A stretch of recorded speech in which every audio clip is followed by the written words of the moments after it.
Apabila sempurna dalam sebuah amal, baik sembahyang atau zakat, sedekah, atau lagi zikir dan ibadah lainnya, tetapi tidak engkau jumpai pada itu amal tanda-tanda diterima,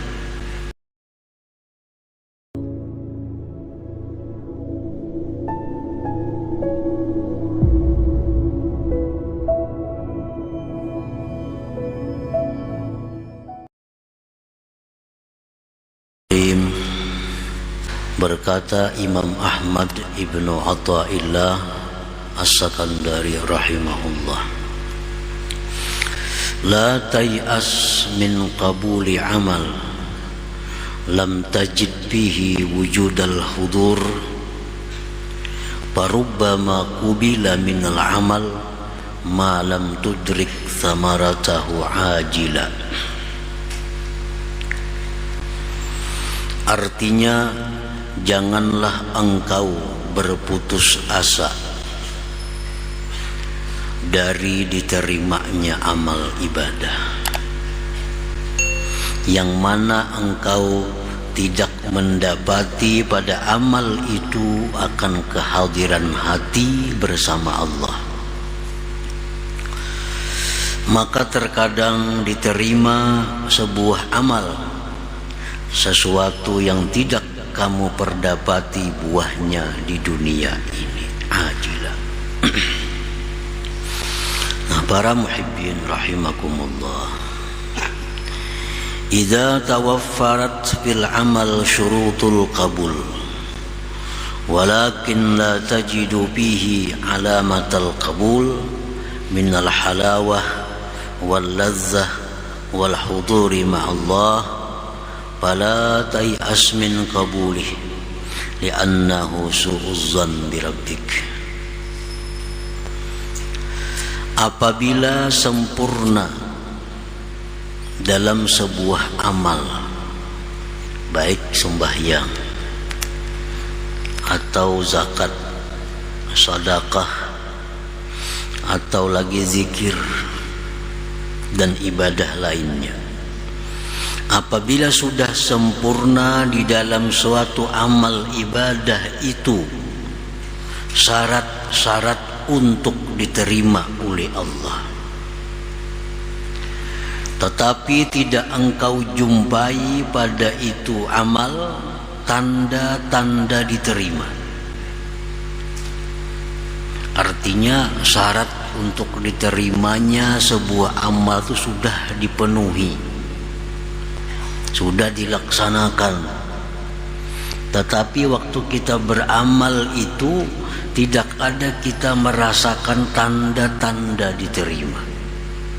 Tanda diterima itu contohnya seperti manis dan lezat dalam itu amal ibadah, atau kehadiran hati bersama Allah. Kadada dalam zikir sudah dipenuhi segala syarat untuk kabul, tapi waktu berzikir itu kita kadang merasakan ada kelezatan, kadang merasakan ada manis dan hadirnya hati. Nah, maka janganlah engkau berputus asa daripada diterimanya amal itu. Jangan berputus asa, jangan menganggap bahwa itu amal kada diterima oleh Allah. Jangan kada ada harapan amal ini diterima karena aku mengamalkan itu rasa hambar, aku mengamalkan itu kada ada lezat, lalu kada diterima oleh Allah. Nah, jangan demikian, jangan demikian, karena itu merupakan buruk sangka dengan Tuhan engkau. Itu buruk sangka dengan Tuhan engkau. Lain halnya kalau syarat-syarat kabul itu tidak dipenuhi. Nah, syarat kabul kada dipenuhi, Lalu kita beramal kada ada kelezatan, nah itu yang mungkin kada diterima oleh Allah. Nah sedangkan masalah ini adalah syarat-syarat untuk diterima itu sudah dipenuhi, tetapi di waktu melaksanakannya itu kada merasa ada tanda-tanda diterima. Jangan putus asa, jangan menganggap ini kada diterima, karena itu buruk sangka dengan Tuhan. Wala yanbaghi laka an tatrukal amal li'adami hudurik fih, dan janganlah dan tidaklah pantas bagi engkau meninggalkan suatu amal ibadah yang tidak ada kehadiran hati engkau pada amal ibadah itu. Jangan sekali-kali kulir malas baca Quran. Kenapa bila baca Quran hati kasana kamari? Nah, jangan tinggalkan baca Quran karena alasan itu. Aku indah berzikir. Kenapa bila berzikir hati kasana kamari juga? Nah, jangan alasan itu. Tidaklah pantas bagi engkau meninggalkan suatu amal karena tiada hadir engkau pada itu amal tadi. Para muhibbin rahimakumullah, sebagaimana dijelaskan beliau dahulu dalam hikmah yang ke-47 dari Al-Hikam ini, la tatrukiz zikra li'adami hudurika ma'allah fihi li'anna ghaflataka an wujudi zikrih ashaddu min ghaflatika fi wujudi zikrih. Jangan kau tinggalkan berzikir kepada Allah karena alasan tiada hadir hati engkau pada zikir itu. Karena lalainya engkau dari berzikir itu lebih jahat, lebih sangat buruk daripada lalai pada berzikir. Kita berzikir Allah, Allah, Allah, atau la ilaha illallah, nah hati kesana kemari, itu lebih baik daripada kada berzikir sama sekali. Imam Ghazali mengatakan dalam Ihya Ulumuddin, kita berzikir Allah, Allah, la ilaha illallah, subhanallah. Nah, walaupun hati ka lain, tapi mulut kita berzikir tuh ada nilai ibadah mulut. Nah, nilai ibadah mulut. Jadi nilai ibadah dari lisan tuh ada, walaupun hati kita lalai. Nah, jangan meninggalkan suatu ibadah dengan alasan bahwa aku kada khusyuk. Jangan meninggalkan ibadah dengan alasan aku kada khusyuk, aku kada hadir hati. Apa gunanya aku beribadah? Itu gawian syaitan yang menggoda kita supaya jangan beribadah kepada Allah Subhanahu wa ta'ala. Jadi tidaklah patut bagi engkau meninggalkan amal ibadah karena tiada hadirnya engkau pada itu amal tadi. Jadi laksanakan zikir 100 zikir la ilaha illallah, sabuti-buting kada nang hadirnya hati, kada jadi soal, baik pada kada lalu,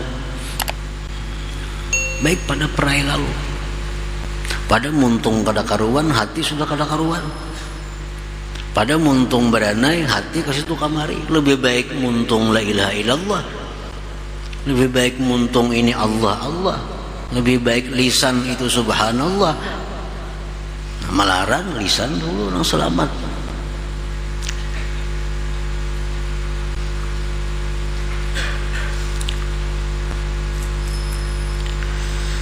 Jadi wala yanbaghi laka an tatrukal amala li'adami hudurik fih aw li'adami wujdanil halawati fihi, atau karena tiada rasa manis, rasa lezat pada amal itu.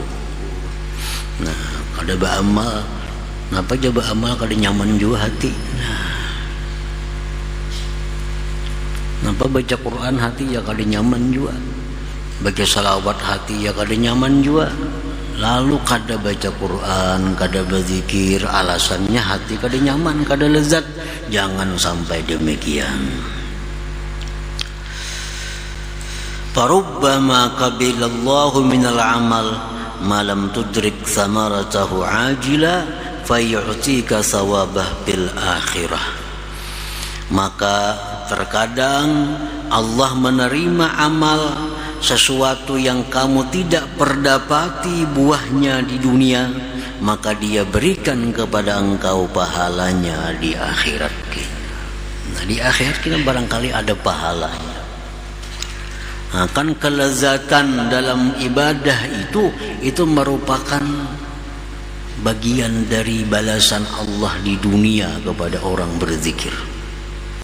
Nah, kita berzikir, wah begitu nyamannya hati berzikir la ilaha illallah, nikmat. Nah, itu merupakan bagian dari balasan Allah yang didahulukan ke dunia ini. Bila kita berzikir tapi kada dapat itu kelezatan, bukan berarti kada diterima oleh Allah. Boleh jadi diterima, tapi disimpan balasannya di akhirat. Disimpan di akhirat. Nah, jadi intinya jangan sekali-kali kita meninggalkan suatu amal yang mana dalam amal itu kita tidak mendapatkan kelezatan, kada mendapatkan tanda-tanda kabul, tanda diterima, padahal syarat-syarat untuk diterima itu sudah terpenuhi. Nah, para muhibbin rahimakumullah, jadi sebuah amal itu ada syurutus sihah, ada syarat sah dulu, tuh kan? Syarat sah ini supaya jadi bentuk. Nah, syarat sah. Amunnya syarat sah ini ketinggalan satu pun, maka amal itu kada sah.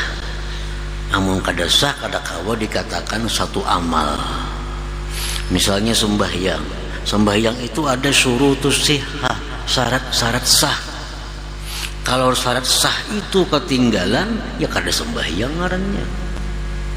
Seperti berwudu, suci, menghadap kiblat. Nah, itu kan syurutus sihah, syarat sah sembahyang. Kalau kita kada berwudu, batal sembahyang, kada sembahyang ngarannya, karena ketinggalan syarat-syarat sah. Nah, syarat sah ini sudah kita laksanakan dengan sempurna sehingga ibadah itu berhak dinamakan ibadah. Bersedekah, sedekah itu ada syarat sahnya. Apa syarat sah sedekah? Antara contohnya yang bersedekah ini orangnya mesti baligh, berakal misalnya. Nah, kanak-kanak sah lah bersedekah, kada sah karena belum balik berakal. Sedekah itu mesti harta seorang. Harta orang mau disedekahkan kada kawa, kada sah. Itu syarat sah sebuah sedekah. Barang curian disedekahkan jadi sedekah lah, kada sedekah karena kada milik seorang. Nah, jadi ada syarat sah. Itu mutlak mesti ada.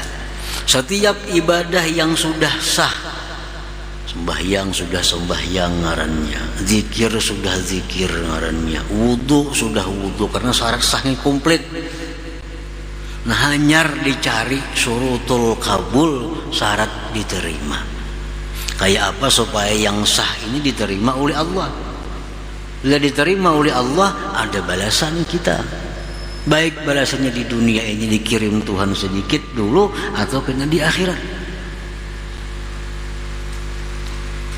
Nah, jadi apabila satu ibadah itu sudah sempurna, syarat-syarat tadi, syarat sah sudah, syarat diterima sudah, nah, walaupun kada ada tanda diterima oleh Tuhan, tapi jangan mengira bahwa itu kada diterima oleh Tuhan, karena sudah kita laksanakan syarat-syaratnya itu. Para muhibbin rahimakumullah, nah, syurutul kabul, syarat-syarat untuk diterimanya sebuah amal ibadah, ya, sebenarnya sudah dalam hikmah 93 secara rinci. Nah, sedikit diulang di sini tentang syarat-syarat kabulnya sebuah ibadah. allati la budda an tutawaffar, yang tidak boleh tidak disempurnakan. Minha, setengahnya al-ikhlas, itu mutlak ikhlas. Kalau kita melakukan satu ibadah tapi kada ikhlas, jangan berharap diterima. Kenapa? Karena syarat untuk diterima kada cukup, karena Allah. Nah, syarat diterimanya sebuah amal, sembahyangkah, zakatkah, sedekahkah, apapun ibadah, itu syarat mutlak mesti ikhlas. Rasulullah sallallahu alaihi wasallam bersabda, la yaqbalullah min musammi' wala mura'i. Allah tidak menerima ibadah dari orang yang minta dengar, minta lihat, orang sum'ah dan riya. Nah, sudah jelas. Jadi kalau dalam ibadah itu ada riyanya, kada usah berharap diterima. Kada bakal diterima, karena syarat untuk diterima kada cukup. Dalam hadis qudsi Allah berfirman, ya ayyuhan nas akhlisu a'malakum lillah fa innallaha la yaqbalu minal a'mal illa ma khalasalah. Wahai manusia, ikhlaskan amal kalian untuk Allah, karena Allah tidak menerima daripada amal-amal ibadah kecuali yang ikhlas karenanya. Nah, jadi ini mutlak. Kalau hendak diterima ibadah apapun yang kita lakukan, mutlak syaratnya adalah ikhlas. Para muhibbin rahimakumullah. Nah, oleh para ulama, ikhlas ini dibagi supaya menyamanakan kita. Ada ikhlas nang rendah tapi ikhlas juga ngarannya, ada ikhlas nang sedang, ada ikhlas nang tinggi. Salah satu antara tiga ini sudah masuk ikhlas. Ikhlas yang paling rendah adalah orang yang beramal ibadah karena takut dengan siksanya Allah. Nah, ini berzikir, jangan apa zikir, takutan kalau mati ke neraka kayaknya. Nah, itu ikhlas sudah, ikhlas, tapi ikhlas yang paling rendah.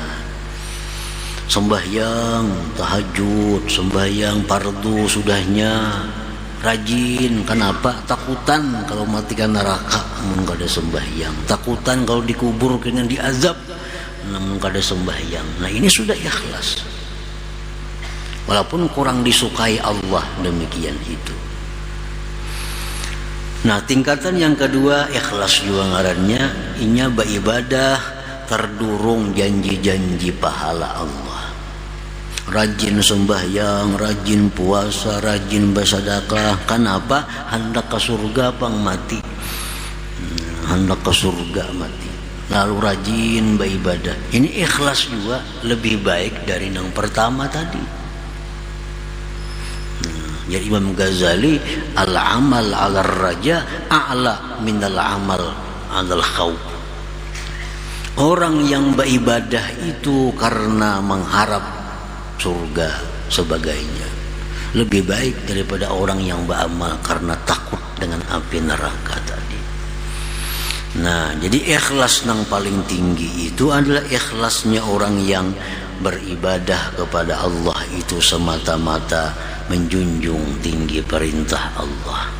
Walaupun Allah kadang menyediakan surga, walaupun Allah kadang menyediakan neraka, tapi nengaran disuruhnya tetap ugawi. Nah, ini ikhlas yang tinggi sudah. Ngapain kamu baku-hakun sembahyang? Tuhan nyuruh. Kada terkisah surga, kada terkisah neraka. Rajin bersedekah. Kenapa rajin bersedekah? Ini disuruh Tuhan. Tuhan nyuruh. Kada ada harapan apa-apa lain pada melaksanakan perintahnya. Nah, ini ikhlas yang lebih tinggi lagi.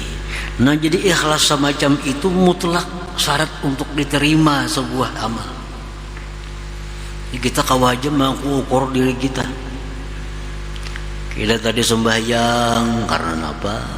Kita tadi bersedekah karena apa? Nah, bila antara tiga tadi, ya ikhlas, masuk ikhlas. Nah, jadi syarat untuk diterimanya sebuah amal itu ikhlas dulu. Ini yang batin. Adapun yang zahir, al-halal fi jami'i ma bika. Halal sekalian yang ada dengan engkau. Nah, ini syarat diterima juga. Tapi yang zahir, Rasulullah sallallahu alaihi wasallam bersabda, innallaha tayyibun la yaqbalu illa tayyiba wa innallaha amara al-mu'minin bima amara bihil mursalin faqala ta'ala ya ayyuhar rusulu kulu min tayyibati ma razaqnakum wa'malu salihan wa qala ta'ala ya ayyuhalladzina amanu kulu min tayyibati ma razaqnakum. ثم ذكر الرجل يطيل السفر أشعث أغبر يمد يديه إلى السماء يا رب يا رب ومطعمه حرام ومشربه حرام وملبسه حرام وغذي بالحرام فأنى يستجاب له. Artinya Rasulullah bersabda, sesungguhnya Allah itu tayyib, Allah itu baik dan tidak menerima kecuali yang baik.